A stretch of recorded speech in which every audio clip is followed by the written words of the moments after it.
স্ত্রীর সঙ্গে আর কি করুন, স্ত্রীর সঙ্গে মজাক করুন, পানি ছিটিয়ে দেন, যেন পৌষ মাসে ছিটিয়ে দিও না, মারামারি হলে আমি জানি না, আমি বৈশাখ মাসে বলছি।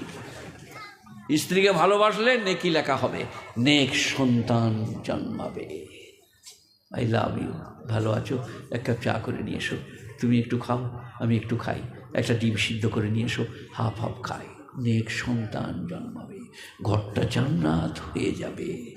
আমাদের মেয়েরা সাজে না তা লয়, চিক পিক পাক পুক, গাল পালিশ, ঠোঁট পালিশ, লাক পালিশ দিয়ে কোথায় ঘুরে বেড়াচ্ছে, বোলপুরের মেলায়। ফেরেশতারা বললে ধর ধর, লেগে লেগে ওর নামটা লিখে রাখ। তারপরে চলে গিয়েছে খালা, ফেরেশতারা কবরে বললে স্ট্যান্ড আপ, দাঁড়াও। বলে আমি কিছু করিনি বাপ, আমি নামাজ রোজা স্বামী ভক্তি। বলে গাল পালিশ ঠোঁট পালিশ লাগিয়ে কোথা গেলে? বলে হ্যাঁ একদিন হয়ে গেল গো, বোলপুর মেলা গেল। বলে এবার রেডি হওয়া, গাল চেঁচে দুবে বেরে, ফাবড়া করে গাঁইতি করে চলবে না, স্বামীর জন্যে গাল পালিশ